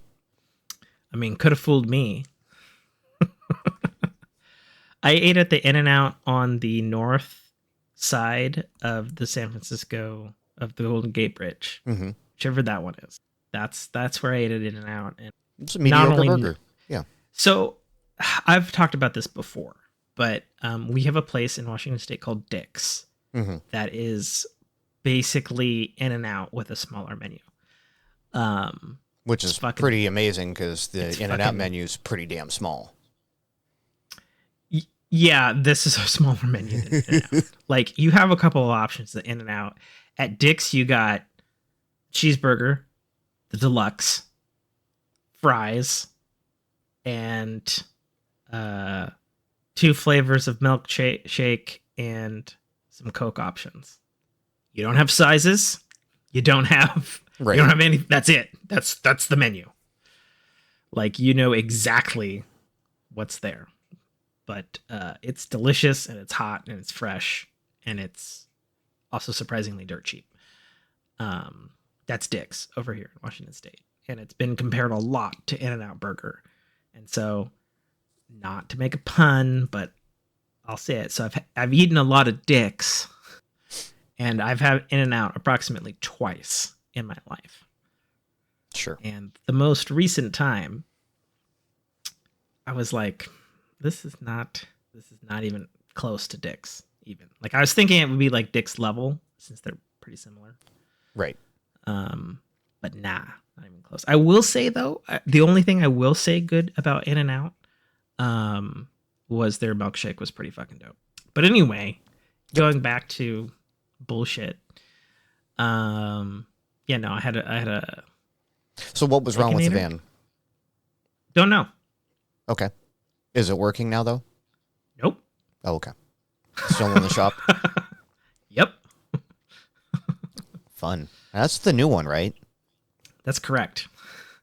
To get all the way back to whatever I was talking about. Yes. Yeah, no. So we swapped vans so he could go to a meeting in Seattle. And then I stayed there to get AAA to haul me to my fucking auto shop. And then AAA took fucking 3 fucking hours. Fucking ridiculous. It's the longest. That's It's the unacceptable. longest. And not to say, but I've used AAA a lot, unfortunately. And the longest time I ever had to wait for AAA was 6 hours. But that was literally coming home from Seattle as the fireworks popped on New Year's. Mm-hmm. And that was understandable because somebody's got to come from somewhere. Right. You know? But these dudes pulled up, and he even, the first words out of his mouth is like, "Oh, I hope you weren't waiting that long." I was like, "I've been waiting 3 hours." And he's like, "Are you fucking serious?" He's like, "We only got the call from AAA like 45 minutes ago." And I'm like, okay. So, yeah. Yeah. I'm sorry, dude. That just, Yeah, man. yeah. Yeah, with everything else going on. It was Fucking. It's the shit icing on a turd brownie. The analogy that I've been using to describe it to everybody that doesn't get more communication than what I'm talking about on the podcast is, if I'm the lifeguard of my life, I was looking inland as a tsunami hit me from behind. Mm-hmm. I think that's a pretty fucking good analogy. Yeah. For my current situation. I did remember another thing, and even though this is life, it should have been an entertainment. What I did do a couple of days ago is I have finally finished seeing all of the currently out episodes of King of. Oh, nice. All 13 seasons, all 300 and some ass fucking episodes. I've seen them all now. I'm a bit sad about it because. Yeah. Dang it, Bobby. I was enjoying that ride. And I'm excited for when it eventually fucking returns. It'll probably be even longer because they're going to have to replace the Dale voice actor. And the actor strike has to stop. And such and so. Mm-hmm. But it'll come back at some point. They were in production for that prior to all the things. Yeah. There's a lot of things that were in production. And I guess, the talk radio shows or not talk radio, the late night shows are already starting to come back on. Yeah, I saw that. That was just the writers, right? I didn't quite understand that, though, because my understanding is if you're a talk show host, that's still part of SAG-AFTRA. Yes and no. It's Yeah. considered like the same as like a sports commentator or something like that. Right. I feel like we talked about this like somewhere like months ago when all these strikes started happening. Well, we were talking about the 3 that were like Drew Barrymore said, "Well, I'm just going to do my show anyways, and I don't need a freaking writer." And then she didn't. Yeah, and now the writers came back and all gave her the middle finger and said, "We're not writing for your show. Sorry, you were going to do an end around on us. We're done." Yep. So, yeah, Anyways. like that. That's just again, we're going to slowly ramp back up into content, and I'm going to be like, "Oh right, there was a show that I was watching, and it's finally back." Like I might actually eventually get the next season of the Orville. Well, and now, like I said, because I've cut all my subscriptions and pretty much everything cuts off in 4 days. Mm-hmm. So I won't have any video streaming service apart from Amazon Prime, because that's a yearly, so that's already paid for. And my Apple TV bundled with all of my shit that I. You know me. I know the ways of the piracy. Sure, So. but see, that's where you and I are different, Nate. And I'm not trying to take the moral high road here. I know. But at the same time, don't steal, kids. It's wrong. Mm-hmm. Now, there is definitely a difference between getting raped on a price and paying what you think is fair. Right. I definitely think that there is some gray area there, but not paying anything for stuff unless it's absolutely free, like our show that strangely costs money to make, or at least to have out there. Yeah, to have out there. It doesn't really cost much other than that, the power and the time. And time is money. But yeah, I mean, it still costs triple Benjamins. Mm-hmm. So, yeah. Let's see, any other life stuff I can talk about? No, other than we're yet again not going to night shifts, because this is just going to be a never-ending fucking drama for the rest of this year for me. I'm sorry? Yeah. No, I mean, I don't know what to keep saying at this point. We've been talking about it every single podcast since what, July? Mm-hmm. June? Mm-hmm. Like, dude, I want them to sorry? get off the pot. Yeah. Yeah. and the only thing that really is impacting me isn't even so much me. It's this when I eventually do this. My brother-in-law now has a job that requires him to drive into the office. So when the pandemic hit and everything, he got rid of his car. It was just like, I'm working from home. Why am I paying insurance, registration, lease, whatever? I mean, I didn't sell my truck. I still have it. I've probably talked about this before, but I let, registration. Well, he was on a lease. I let everything slide. Yeah, he was on a lease, so it was like, just turn the car back in, take it. Yeah. Hands washed. So now that he's working again, he's borrowing his brother's car, and I told him, hey, once I go into night shift, I park in the day. Are you talking about you? Or yeah. His brother? No, his brother. Okay, I just wanted to be clear Yeah. because I know you guys are like close and like live close together or something. Yes.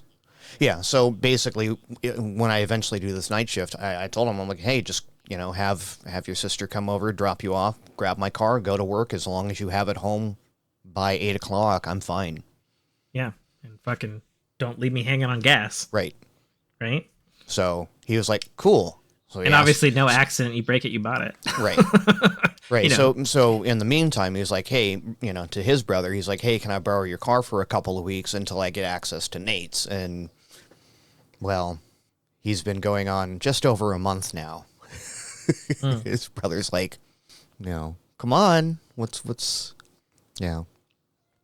So it's impacting other people at this point more than it is impacting me. And it's just, it's comical at this point because I, again, like you said, I don't know what to say. Like, other than, you I'm don't sorry. have to tell me twice about someone's actions impacting multiple people. Yeah. So that's about it. And the only other life story I have is basically tonight. You wanted to get on and get out early. And I was like, cool, no problem. Wife calls me at like 6 o'clock and says, hey, we're going to eat dinner and then I'm going to bring the girls home. Okay. And then she's like, and then I'm going out to hang out with my sister and my cousin. I'm like, oh, I have a podcast tonight. And she goes, yeah, I'll get the kids home. And she rolled in at 8 o'clock. Oof. And here's the girls. I'm out the door. And I'm like, well. A little bit something there. Yeah. I was just like, thanks, babe. Like, I love you, but that was not cool. Yeah. So. Well, you made it work. I mean, yeah, and again, like I've had the door open. I had right when we started. My oldest was just like, Daddy, I want to cuddle since Mommy's not here, and it's like, babe, I can't. I'm doing the show. I do the show every 2 weeks, and she goes, I know, I just miss you, and I'm like, you're breaking my heart, kid. So you're like, I gotta go. Yeah, look at a very furry-faced individual through a computer hole. Oh yeah, I mean, she's and come talk in the room. Vaguely about problems we can't talk about. Okay, right. Kid. Yeah. But yeah, and I told her, I'm like, hey, door's open because usually I close my door. I said, door's open, lights on. If you need me, if you get scared, let me know. And again, the neighbors were blowing off fireworks, so that was scaring her, and it was just like.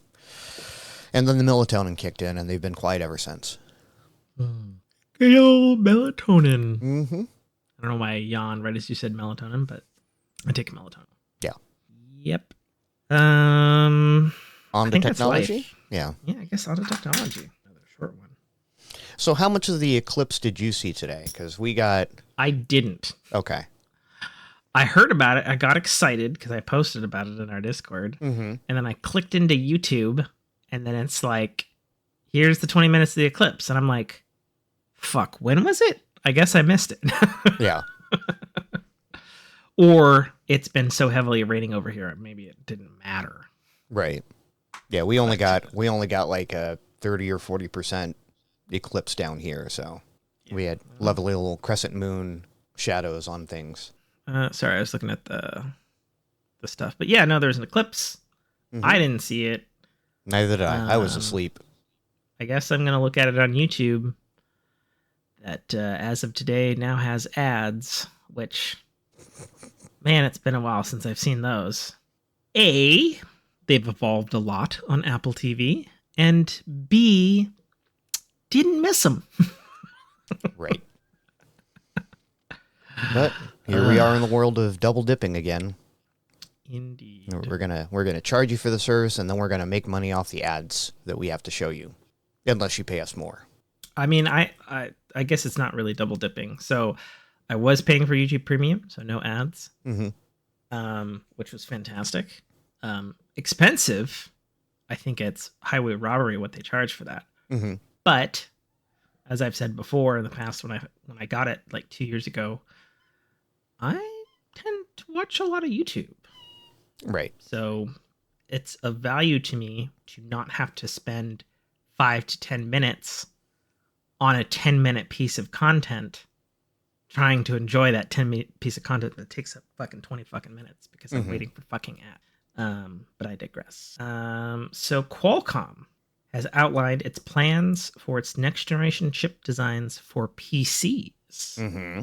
The Snapdragon X series is set to come out in 2024 and claims that it will mark an inflection point for the PC industry next to next level performance brought by the new chips.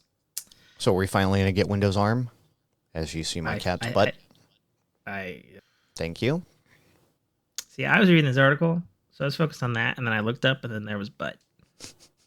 Good old sphincter. The Snapdragon X chips will use the Qualcomm Orion CPU, spelled with a funnily, not like the constellation, which is built on the chip technology that it got when it purchased the company Nuvia.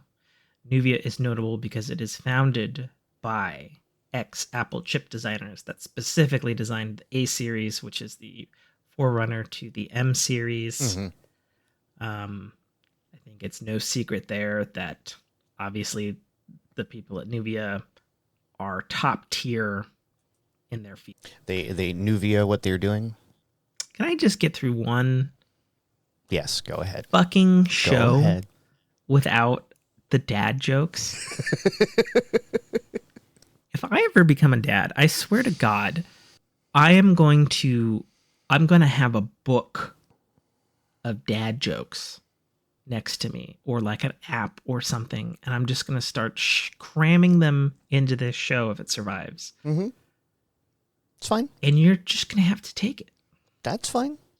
See, that's what all dad joke people say. They're like, oh yeah, more dad jokes. Great. Yep. I'll learn a few to bring into other parts of my life. Nuvia designed custom ARM chips that are now a part of the Qualcomm are expected to bring Apple Silicon-like performances to PC with improved power and efficiency. In addition to that, they will have on-device AI processing, which surprises no one since Intel's got that shit now. But more specifically, since it is Qualcomm, they will also contain 5G connectivity in the chips. Right. Which is, I don't really know what that would do for like that. That makes a lot of sense for like laptops and stuff. Hypothetical laptops and Surface tablets and stuff makes a ton of sense. But I'm like, why do I need that on my desktop computer? Why would you want that on your desktop computer? Right. I mean, I guess it also, since it is Qualcomm and they own the patents for that, it also could be a kind of situation like how like Wi-Fi is built into your motherboard. You don't have to use it, but it's Right. fucking there, I guess. I don't know. Yeah, It should be. yeah, like mobile internet is not. It's not common enough that you would warrant having Sure. that tech built into your CPU. Yeah. Right. It Unless makes again it was sense for like from a like a laptop. system on a package, Yeah. or a SOC, system on chip. But as noted by The Verge, ARM sued Qualcomm and Nuvia for violating the licensing agreements for ARM processor designs and architecture. Mm-hmm. ARM claims that the licenses provided to Nuvia are not now valid, that the company has been sold to Qualcomm. And ARM has a lot of investor money behind it. As said before, Apple is the chief investor in ARM once again, surprising absolutely nobody. And I fully suspect that since they have controlling shares in the company, it's in their interest to go after this particular thing from a patent standpoint, which is totally fine because that's, it might not seem fair, quote unquote, but that is the way businesses work. If you don't defend your IP, you will lose that. So, and then my little piece here that I dropped in, per Android Central, Samsung is now rallying against Apple for trying to get Apple to adopt the RCS standard. Mm-hmm. Because we're tired of getting shamed Did you know that for this our is green actually bubbles. This actually got asked in a public interview with Tim Cook like a couple days ago. Mm-hmm. Yeah. Did you know what his response was? Yeah, buy an Apple. No. He said that that's not something Apple customers are currently seeking. Yeah. Very polite. Mm-hmm.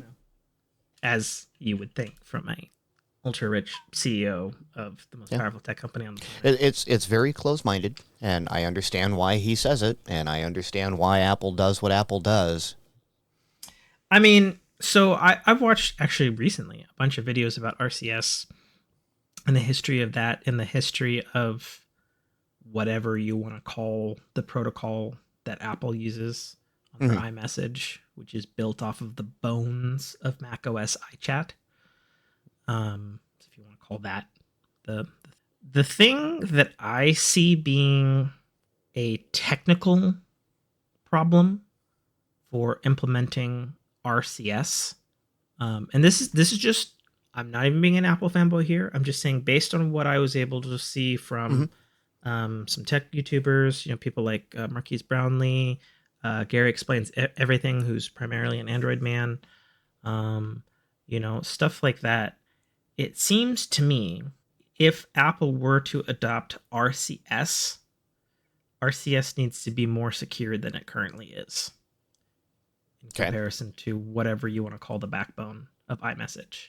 That seems to me the primary, Right, it's just secure enough for full interoperability. Yeah, it's great, and it's definitely better than what they had on Android. But it seems to me like it's not up to snuff feature parity, let alone whatever you have to do to make those codes interoperate with each other. That's just my personal thought based on limited research and not being a fucking coder at this particular time.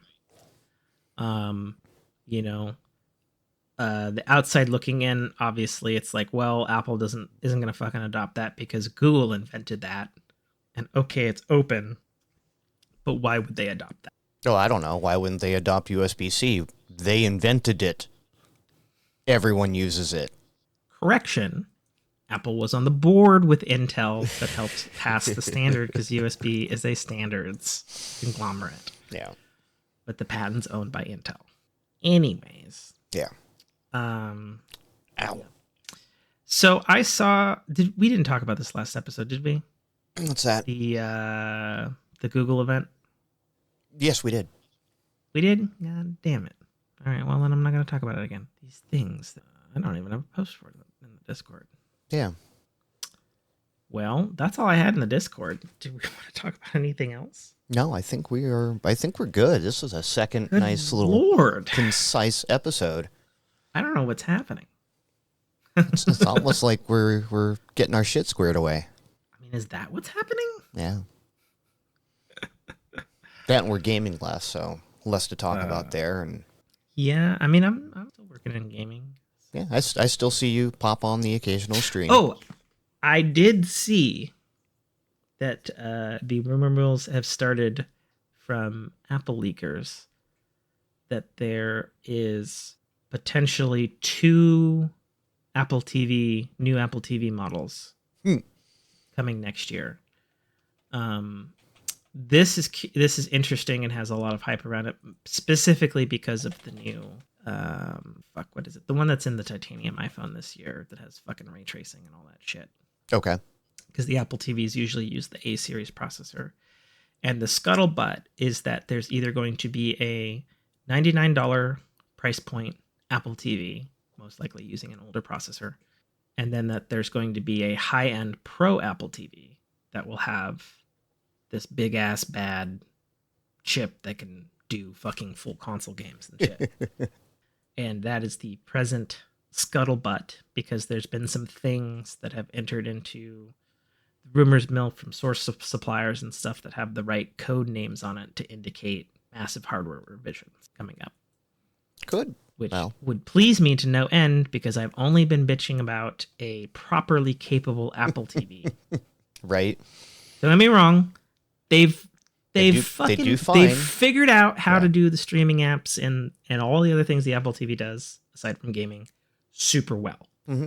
Stop fucking giving me fucking a 4-year-old chip in the goddamn Apple TV that by your own Apple Arcade is running like current games. Mm-hmm. It's a dumb fucking choice. Because honestly, like, you know, I was thinking about this actually today as I was waiting for my dinner to microwave reheating. And I'm like, you know, everybody's publishing all these fucking crazy articles about how, you know, people are making docks for this new iPhone Pro titanium with this fucking badass chip in it. Mm-hmm.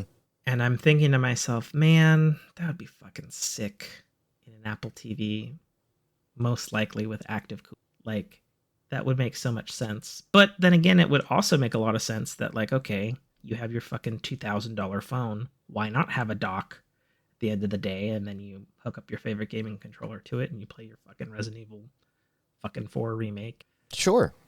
You know? Like, I feel like I've never really, heard this rumor. What would you call it? You could really value add the entire family of devices. Oh God. Yeah. Because like I would totally do that. Well, because the thing that would achieve for me, at least in my head, is that would eliminate the need for a Switch. Mm-hmm. You know, because the thing that I love about the Switch is I could go take a dump, I can play a kick-ass game, and then I walk back from taking a dump to this room, and then I slap it into the fucking dock, and then I'm back on the TV. You know, let alone the fact that, you know, I can take it with me if I want. Right. Even though it's kind of a larger device. But it's like, yeah, you know, I could, you know, like we can already now do way more than we ever could on our phones for mobile gaming as we're now. And if we're pushing into the realm where current games are available in the palm of your hand. Right, and especially now, You and know. this goes back to what I was saying with the whole, you know, the announcement Microsoft made. All of those games are coming to cloud, right? So again, you don't even need necessarily a lot of Herspers in your hand. But I like Herspers. Yeah, but again, like I like you don't. Chutzpahs. Yeah, you don't need it. I but like it's Tefloppas. Tefloppas, yeah.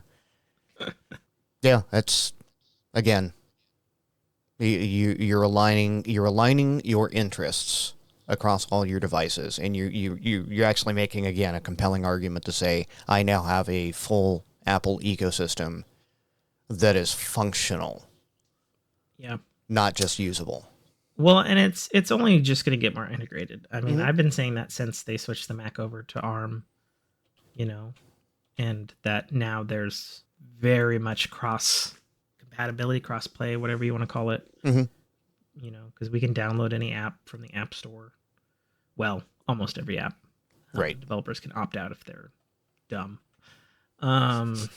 Sorry, I just think it's dumb that fucking, you know, I can download Black Desert Mobile on my Mac, but I can't download Honkai Star Rail on my Mac. Like, that just doesn't make any sense to me. Right. Whatever. Right. But hopefully you'll be able to download Honkai Star Rail on your Apple TV. I mean, maybe in the future. But again, not with that fucking control scheme. Thank you very much. I'll keep it in my pocket. Right. Oh, God. I feel weird. I feel like... We started early. I know. We're 2 hours, 15. What it is. That's what it is. Yeah. We're early. It's early and it's early. Yeah. Across the board. Yep. Well, my dear Fork family, that is a wonderful collection of people. Some of the quietest people for interacting with. This is your host, as always, Tim K. Trotter, signing off for what may be. It won't be. The last time. It won't be. We'll see. Get forked. Thank you for listening to a Dynamic Works production podcast. You can find our podcast at www.dynamicworksproductions.com. Feel free to email us at dynamicworks@mac.com.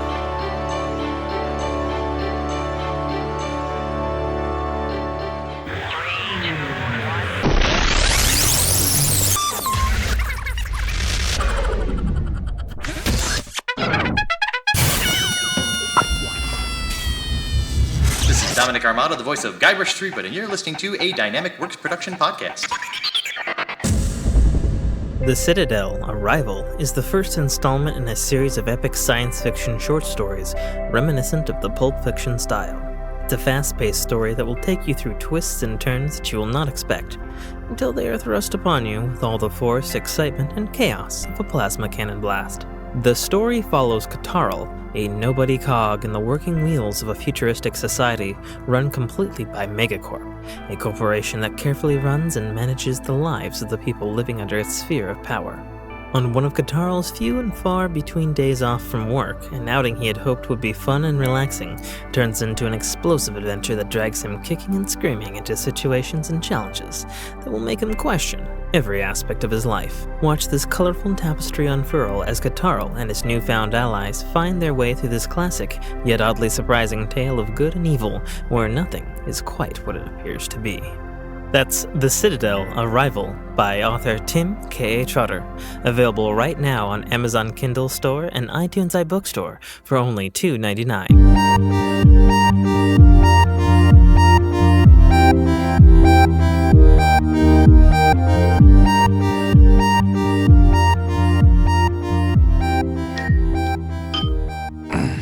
Hello, sir. Hi. Hi. Why is this quiet? Am I quiet? Ah, there we go. Now I can hear you. Hi, cat. You sound particularly gravelly. I'm sorry. Tired. Did you work today? No. I slept all day. I thought your night stuff got pushed back once again. Yeah, it did. Oh, fuck. So this was a catch-up Saturday? Yep, basically. I went a little hard last night. So. Oh. With libations? Yeah. Okay. Or good times or sad times? Good times. Ish. Okay. Apparently I pissed off the wife in the process, but Oh. for different reasons, but yeah. You got drunk or because you said shit you shouldn't have? No, yesterday was her father's birthday. Father's passed, so she needed hubby to be hubby, and hubby was nowhere to be found. So, yeah. I can't tell if you're just gravelly or if your connection's a little crummy. I don't know why my connection would be crummy. Yeah, that's a little odd for you. Mm-hmm. Like you're running at about 5 frames a second Really? at 60p on my window. Really? Yes. Speed test. I might have to reboot things. Yeah. Let's do a quick speed test. Oh yeah, you're even going a bit robotic-y. Interesting. Yeah, you have no good speed. 30-ish down, Okay. What 30, about ups? 20-ish up. Hold on. Kiddos are That calling. should be more than sufficient. Yeah. Yeah, go for it. All right. Okay. We still wonky, or Are you in front of your camera? I am in front of my camera. Oh, well then your picture's frozen because it still shows you not there.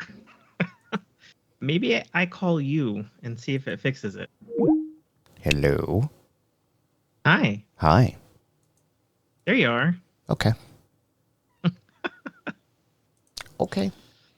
So it goes. Yeah. I've got some horrible ping times going on right now, but that's about it. Oh, And yeah, unfortunately, your picture's cleaned up, but your voice is still a little fuzzy. I might be a little overdriven. Is that a little better? No, it's on. It's definitely on the internet, Skype end, or what's happening to your voice. Okay. I'd good. say let's not worry about it unless I can't actually hear you. Right.